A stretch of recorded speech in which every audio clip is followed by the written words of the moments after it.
Le 18 avril 1955, le savant le plus célèbre de la planète, Albert Einstein, rend son dernier souffle à l'hôpital de Princeton, dans le New Jersey, aux États-Unis. Il avait 76 ans. L'annonce de son décès fait l'effet d'une bombe.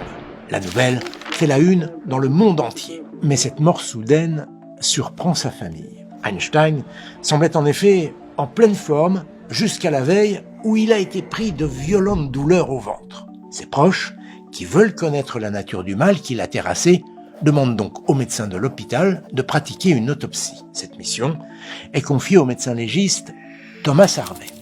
C'est un praticien de 43 ans qui jouit d'une excellente réputation. Lorsqu'on le choisit pour réaliser l'autopsie du célèbre savant, il n'en revient pas. Albert Einstein est l'homme qu'il admire le plus au monde. Le savant est considéré à l'époque comme le plus grand génie du XXe siècle. En 1921, il a obtenu le prix Nobel de physique pour ses travaux sur l'effet photoélectrique, mais il est surtout le père de la théorie de la relativité restreinte et de la théorie de la relativité générale. E égale mc2. Vous connaissez sûrement cette formule. Contrairement à ce que l'on pense, ce n'est pas Einstein qui l'a inventée. En revanche, c'est lui qui l'a rendue célèbre.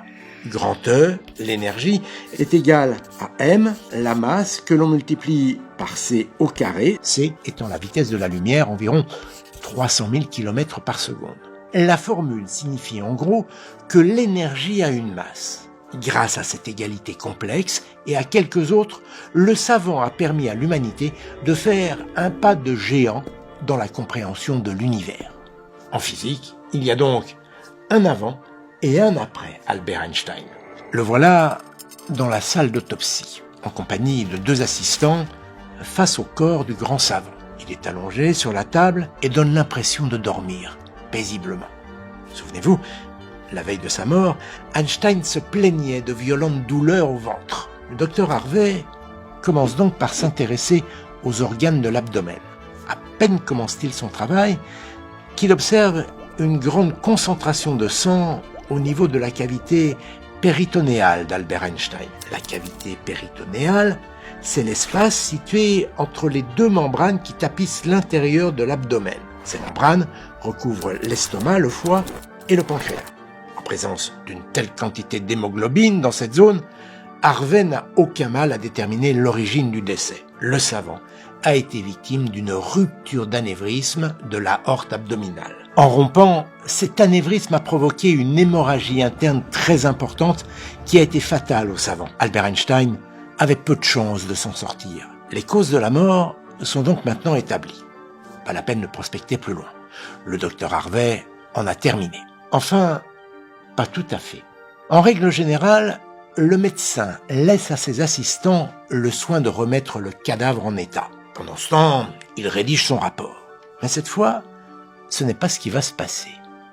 Le praticien demande à ses assistants de sortir. Il désire rester seul avec la dépouille du savant. Veut-il se recueillir, profiter d'un moment d'intimité avec lui? Non. Il a une autre idée derrière la tête. Il veut absolument savoir d'où le savant tirait son intelligence hors du commun. À quoi peut bien ressembler le cerveau d'un génie? Qu'a-t-il de différent des autres? Alors, il n'hésite pas une seconde. Il rase la tignasse du physicien et dans un silence de mort, il ouvre la boîte crânienne et prélève la matière grise. Tout cela, bien sûr, sans autorisation. En même temps, Harvey ne prend pas trop de risques. La dépouille d'Einstein ne doit pas être exposée en public ou en privé. Le corps doit être incinéré. Les cendres du savant seront dispersées dans un lieu inconnu. Einstein ne voulait pas que l'on voue le moindre culte à sa personne. Ensuite, Harvey place le cerveau dans un bocal et le ramène discrètement dans un laboratoire de l'université de Pennsylvanie. Il veut procéder à son analyse à l'abri des regards. Persuadé que cet encéphale est plus lourd que la moyenne, il commence par le peser. Chez un homme normal, le cerveau pèse en moyenne 1350 grammes. Celui d'Einstein, pense-t-il, doit forcément être beaucoup plus lourd, 1500 grammes, peut-être plus. Il pose l'organe sur la balance, et là, surprise, elle n'affiche que 1230 grammes. Il est plus léger que la moyenne. Harvey n'en revient pas. Il en conclut que l'intelligence ne se mesure pas à la taille ni au poids d'un cerveau humain. Alors d'où vient-elle? Il s'intéresse ensuite aux circonvolutions. Les circonvolutions, ce sont les replis sinueux du cortex cérébral. Ils sont délimités par des sillons plus profonds qui marquent la surface du cerveau. Le médecin va les photographier sous tous les angles. C'est peut-être là que se cache le génie d'Albert Einstein. Thomas Harvey mesure les distances entre certains de ces plis. C'est un travail minutieux et fastidieux. Sur sa lancée, il découpe le cerveau en 240 petits cubes de 10 cm3 chacun. Des cubes d'un peu plus d'1 centimètre de côté, qu'il réduit en fines lamelles, pas plus épaisses que du papier à cigarette, afin de mieux les observer au microscope. Entre-temps, Harvey décide de ne rien publier, du moins pour le moment. Puis il disparaît, sans laisser d'adresse, avec ses bocaux de formol et leur précieux contenu. Avant d'aller plus loin dans cette histoire, je ne résiste pas à vous raconter une anecdote qui remonte à l'enfance d'Albert Einstein. Vous allez voir, elle prouve que le cerveau d'une intelligence supérieure peut mettre du temps, beaucoup de temps, à se mettre en marche. Lorsqu'il était enfant, Albert Einstein n'était pas tout à fait comme les autres. On s'en serait douté, me direz-vous. Sauf que le petit Albert n'était pas très brillant. Loin de là, l'enfant semble même accuser un certain retard sur les autres. Tout commence le jour de sa naissance, le 14 mars 1879, à Ulm, en Allemagne. La tête du petit Albert est anormalement grosse. Elle est si grosse que les médecins craignent que l'enfant ne soit atteint d'une maladie mentale. Son père, qui est ingénieur, est très inquiet.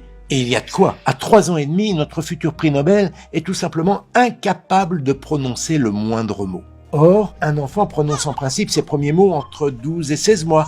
À 3 ans, il fait des phrases et sait manier certains concepts abstraits. À cet âge, Albert, lui, reste désespérément muet. Est-il atteint d'une maladie mentale? Non, bien sûr. Un beau matin, il se met enfin à parler. Albert a presque 5 ans.